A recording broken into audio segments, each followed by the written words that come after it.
السلام علیکم، محمد عزیز ایک اسپیشل پروگرام کے ساتھ حاضر خدمت ہے۔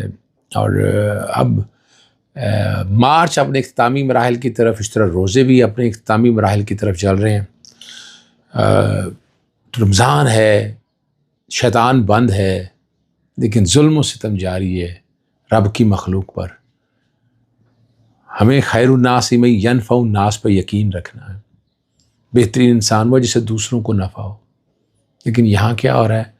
پکڑ تکڑ، جلاؤ گراؤ، دہشت گردی، ملک تباہی کی طرف، موجیں ہو رہی ہیں، فائدے انجوائے کر رہے ہیں، یہ سارا کچھ چل رہا ہے۔ 3 ایشوز پہ گفتگو کرنی ہے۔ کل لارجر بینچ کے سامنے انٹرنیٹ کا بہت اہم کیس لگا ہوا ہے، اور اس پہ یقیناً گفتگو ہوگی، اس پہ بات کریں گے۔ جو چیف صاحبہ نے آج کل لارجر بینچ لگانے شروع کیے ہوئے ہیں، اور کافی کیسز الطاف حسین کا کیس لگا تھا آج، تقریر اور تشہیر پہ پابندی، اس وقت پابندی لگوائی تھی نواز شریف کے دور کے اندر کہ جس طرح کی گفتگو ہوتی تھی قانون میں۔ اب تو دیکھیں نا، اب تو اگر اٹھا کر دیکھیں، اس پہ بات کرتے ہیں۔ تیسری بات جو ہے نا، توشہ خانہ کے عمران خان کے کیسز کی حقیقت پہلے بھی بتا چکا ہوں، لیکن آج کوشش کروں گا شارٹلی میں آپ کو سب سے پہلا جو معاملہ ہے، ٹویٹر فروری میں بند ہوا تھا، اور صرف ایک نوٹیفیکیشن آیا تھا فیڈرل گورنمنٹ کی طرف سے، پی ٹی اے کو کہا گیا کہ ٹویٹر پر بین کر دیں، قانون میں کہیں گنجائش نہیں کیا۔ اور گزشتہ تاریخ پہ جسٹس علی ضیاء باجوہ صاحب جو ہے فل بینچ کا حصہ ہے، انہوں نے ایک سوال اٹھایا تھا کہ انٹرنیٹ اگر بین ہے تو حکومت وقت کی طرف سے یا حکومت ہی یہ ٹویٹ کیسے کر لیتے ہیں؟ وی پی این بڑی کہانی، اس بارے میں تفصیلات مانگی ہیں۔ عدالتی احکامات ہم کل کم ہی عمل درآمد کرتے دیکھیں، وفاقی حکومت کچھ نہیں سمجھتی۔ اسلام آباد ہائی کورٹ میں عمران خان صاحب سے ملاقات والا کیس اب آپ کے سامنے ہے، تو یہاں بھی یہ سمجھیے گا، یعنی یہاں عدالتیں بھی اب انٹرسٹڈ نہیں ہیں اپنی احکامات کے لیے۔ لفظ کچھ لوگ کمپرومائز کا لفظ استعمال کرتے ہیں، میں چاہے کمپرومائز کا نہ کروں، میں سلو کا لفظ استعمال کرتا ہوں کہ عدالتیں بھی اس معاملے میں سلو ہو گئی ہیں۔ لگتا ہے کہ نہیں بھائی، اس نظام کے ساتھ ہی چلنا ہے۔ دیکھیں، چلنا چاہیے اس نظام کے ساتھ ہے تو بہت بڑی ذمہ داری ہے۔ یہ عدالتیں ہی تھیں کہ جو ایک اکاؤنٹیبلٹی کا ایک نظام قائم کر سکتی ہیں۔ اچھا، پھر اس میں پٹیشن اور بھی فائل کی تھی میں نے، انٹرنیٹ سلو ہو جانا، فائر وال لگا دینا، بڑے پیسے لگے، کتنا نقصان ہوا، یہ سارا کچھ ریکارڈ کے اوپر ہے۔ یعنی آپ ایکسیس ٹو انٹرنیٹ تو بند نہیں کر سکتے نا، آپ نہیں بند کر سکتے ایکسیس ٹو انٹرنیٹ۔ آپ نے دیکھیں، رائٹ ٹو انفارمیشن آرٹیکل 19 اور 19 سے موجود ہے، اس کو بنیادی حق ہے۔ وہ کیا ہے؟ بنیادی حق ہے۔ اس بنیادی حق کو ختم نہیں کیا جا سکتا۔ آپ یہاں بنیادی حق ختم کر رہے ہیں، یہ اختیار کہاں سے آ گیا ہے آپ کے پاس؟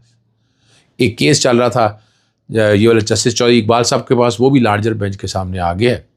وہ ایک متفرق درخواست دی تھی، اور کمال کی بات ہے آٹومیٹیکلی کیس آ گیا۔ پہلے ہوتا تھا درخواست لگی ہے، وہ درخواست جج صاحب کیس کو ٹرانسفر کر دیتے تھے، لیکن چلے اچھا ہے، ایڈمنسٹریٹو سائٹ پہ کئی کام ہو جاتے ہیں، مناسب ہے۔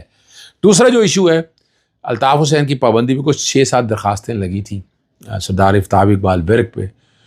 میں بڑا ایگریسولی ان دنوں پیش ہوتا رہا ہوں، اور مجھے یاد ہے جب پابندی لگی تھی، آسمہ میں مرحوم آسمہ جہانگیر پیش ہوا کرتی تھی الطاف حسین کی طرف سے۔ لاہور ہائی کورٹ کا آرڈرز اسلام آباد سپریم کورٹ میں چیلنج کیا۔ سپریم کورٹ جس دن سماعت ہونی تھی تو میں جہاں لاہور سے جانا تھا، تو گاڑی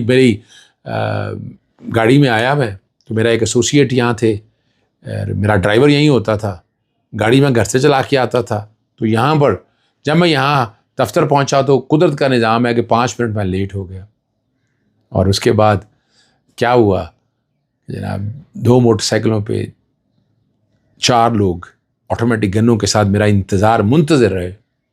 میں لیٹ ہو گیا، جیسے ہی میں پہنچا اس سے پہلے وہ نکل چکے۔ پرچہ درج کرانے کی کوشش کی، بڑا لیٹ کیا، مقصد یہ تھا کہ میں اسلام آباد پہنچ نہ سکوں، لیکن الٹیمیٹلی میں اسلام آباد سپریم کورٹ پہنچ گیا، اور وہ آرڈر ویکیٹ نہ ہو سکا، اور آج ہم 2025 میں آ گئے۔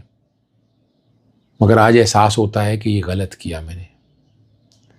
تقریر تشہیر پہ پابندی قانون اگر لگائے تو لگا دے، اور وہ لگا رہا ہے۔ پیمرا کے پاس اختیار ہے، پیمرا آرڈر پاس کرتا ہے. اشتہاری پہ پابندی میں نے آرڈر پاس کرائے تھے اسحاق ڈار کے، پھر نواز شریف کے. یہ ریکارڈ کی باتیں ہیں، یہ میں نے پابندی لگوائی تھی، یہ حقیقت ہے. اور اشتہاری پہ آج بھی پابندی ہے. اب سوشل میڈیا ہے تو پیکا لا ہو گیا، اگر کوئی اسٹیٹ کے خلاف بات کرتا ہے تو پیکا قانون حرکت میں آئے گا. میں آج بھی سمجھتا ہوں، سمجھتا ہوں کہ ہائی کورٹ کو اختیار نہیں ہے. اس وقت تو معروضی حالات جیسے بھی تھے کہ وہاں چونکہ قانون نہیں تھا تو قانون کو سامنے رکھتے ہوئے عدالت نے بنیادی حقوق کے جو ریزنیبل ریسٹرکشن ہے اس کا پرنسپل سامنے رکھ کر دیکھا. بہت سی درخواستیں لگی تھی، الطاف حسینی ایم کی طرف سے کوئی پیش نہیں ہوا. 23 اپریل کے لیے آئندہ تاریخ چلی گئی ہے. 23 اپریل کو اس کیس کی سماعت ہونی ہے مختلف درخواستوں میں. میں بھی عبداللہ ملک کی درخواستوں میں پیش ہوا. آج ذرا سرسری سی بات ہوئی، کوئی ایسی بات نہیں ہوئی ہے. حاضری پوری کی گئی، وکلا نہیں ہیں، آسما جہانگیر نہیں ہیں، تو ان کی پیروی کے حوالے سے بات ہوئی کہ ان کی جگہ کون ریپرزینٹ کرے گا، کون دیکھے گا. وہ ہے اب معاملہ دیکھنے والا، کیا موقع پورا دیا جاتا ہے یا نہیں دیا جاتا. کچھ درخواستیں مختلف ہیں، وہ درخواستیں اکٹھی ہوتی ہیں یا نہیں ہوتی. لیکن میں آج بھی سمجھتا ہوں اور وہاں کہ عدالتوں کا کام نہیں ہے اس طرح کی پابندی لگانے کا. اب اس پہ عدالت کیا فیصلہ کرتی ہے وہ تو میرٹ پہ دیکھیں گے جو بھی فیصلہ ہوگا. لیکن اپنا نقطہ نظر میں آپ کے سامنے رکھ رہا ہوں. فی الحال یہ ارجنٹ ہو گئے ہیں جی کیسز. اور باتیں بہت ہوتی ہیں نا کہ الطاف حسین کے خلاف برطانیہ میں ہم کچھ نہیں کر سکے، پاکستان کے اندر آپ کے سامنے چیزیں ساری صحیح ہیں. یعنی ہمیں چیزوں کو منطقی انجام کی طرف تو بچانا ہے. ٹھیک ہے پولیٹیکل انجینئرنگ اپنی جگہ باتیں ہیں. عمران خان ساتھ کیا ہو رہا ہے؟ پولیٹیکل انجینئرنگ ہو رہی ہے نا. تشہیر پہ پابندی ہے، نام نہیں لے سکتے آپ. لیکن یہاں آرڈر کوئی نہیں ہے. الطاف حسین میں تو آرڈر ہے، یہاں آرڈر کوئی نہیں ہے اور آرڈر ہونا بھی کوئی نہیں چاہیے. توشہ خانہ کیس عمران خان صاحب کی رہائی کب تک متوقع ہے؟ 4 کیسز جس میں عمران خان صاحب کو سزا ہوئی تھی. سائفر بریت ہوگی، نیست و نابود ہو گیا. عدت کیس بریت ہوگی، نیست و نابود ہو گیا. توشہ خانہ 1 الیکشن کمیشن کا 137 سیکشن کے تحت نہیں ہو سکتی تھی. اس کا بھی لارجر بینچ بنا ہے، وہ لارجر بینچ بیٹھا نہیں. اور اس میں بھی وہ الیکشن کمیشن کا اختیار ہی نہیں ہے 120 دن کے بعد. لیکن وہ استغاثہ پیش ہوا، عمران خان صاحب کو سزا ہوئی، وہ سزا سسپینڈ ہے. آپ نے دیکھا 5 اگست کو جب 2022 کو جب عمران خان صاحب کی گرفتاری ہوئی، اسی کیس میں گرفتاری ہوئی تھی. یاد رکھنا ہے آپ نے. 2023 کی یہ گرفتاری عمران خان صاحب کی ہوئی تھی. دوسرا توشہ خانہ نیب کا تھا. ٹھیک ہے نا جی. وہ جو خانہ کعبہ والی گھڑی کی بڑی باتیں ہوتی تھیں، بھی توشہ خانہ بلا ہے، پیسے دے دی ہیں، بات ختم. کون سا فوجداری جرم؟ وہ بھی سزا سسپینڈ ہے، اس میں بھی نااہلی ہے. اور وہ ابھی تک جو ہے وہ اپیلیں لگی نہیں ہیں. تو اپیلیں لگیں کہ عمران خان صاحب کی بریت ہے. تو کون سے ایسے کیسز ہیں جس میں ایک 9 مئی کے کیسز ہیں، وہ اگلے ہفتے کے اندر کیس لگے ہوئے ہیں جس میں منڈے کی تاریخ دی ہے اور اس میں ہے کچھ نہیں. یہ وہ کیس ہیں جس میں عمران خان صاحب کو ویڈیو لنک کے ذریعے لایا گیا تھا اور کنٹیسٹ کیا تھا. ایک نوٹیفیکیشن آیا تھا بعد میں. الٹیمیٹلی لاہور ہائی کورٹ نے فزیکل ریمانڈ سیٹ اسائڈ کر دیا تھا. جسٹس طارق سلیم شیخ اور جسٹس انوار الحق پنو تھے. اب یہ جسٹس شہباز رضوی صاحب کے پاس اور جسٹس طارق سلیم شیخ صاحب کے پاس چل رہا ہے. اس میں ضمانت پکی ہے جی، پختی ہے. یہ ہمارا اپنا تجربے کی بات میں آپ کے سامنے رکھ رہا ہوں. 2 کیسز ایسے ہیں جس میں اب 190 ملین پاؤنڈ کا کیس جو ہے عمران خان صاحب کو، اس میں سزا ہو چکی ہے. اس میں سزا سسپینشن کی درخواست دے دی ہوئی ہے. تو انشاءاللہ 171 ملین ہے. انشاءاللہ امید ہے کہ یہ کیس جو ہے یہ سماعت کے لیے اپیل جو ہے سسپینشن سنی جائے گی. اور سسپینشن اب دیکھتے ہیں کون سے بینچ کے پاس جاتا ہے. مخصوص بینچز، ججز پیک کرنا، یہ ساری چیزیں سامنے آئیں گی. اشاروں میں آپ کے سامنے میں نے بتا دی ہے. مجھے بھی پتہ ہے، آپ کو بھی پتہ ہے کہ یہ کن ججز کے سامنے لگنا ہے، کون سے ججز لے جائے گئے یہاں سے اور کن ججز کے سامنے سماعت کے لیے آنا ہے. باقی اگلی جو بات ہے وہ ہے توشہ خانہ 2 کی. اور توشہ خانہ 2 میں وہ 2023 میں رول امینڈ کی، اس کا اطلاق 2018-19 سے کرنا چاہتے ہیں. وہ ہو نہیں سکتا. بڑی شروع میں دوڑ لگا کے کوشش کی یہ کیسز کریں اس کو، لیکن جب دیکھا یہ کیس چل نہیں سکتے تھے، جب یہ دیکھا کہ کیس چل نہیں سکتے تھے، اب وہ ہر ہفتے میں 2 دن کی بجائے وہ تقریباً 1.5 مہینہ ہو گیا ہے وہ کیسوں کی سماعت ہو نہیں رہی ہے.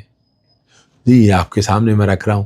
بتانے کا مقصد آپ یہ ہے کہ عمران خان صاحب کو ان کیسز میں بمشکل ہے کہ آپ ان کو اپریل کے بعد قید رکھ سکیں. عید کے بعد میں ان کی کچھ عید سے پہلے یا عید کے بعد میں رہائی دیکھ رہا ہوں عمران خان صاحب کی. اور توقع کہ پھر وہ لوگ کہتے ہیں کہ آپ ڈیٹ دے دیتے ہیں بھئی اور کیسز نہ آ جائیں. اگر اور کیسز آ جائیں پھر میں اور آپ کیا کر سکتے ہیں. اجازت چاہتا ہوں. السلام علیکم. اللہ حافظ. پاکستان زندہ باد.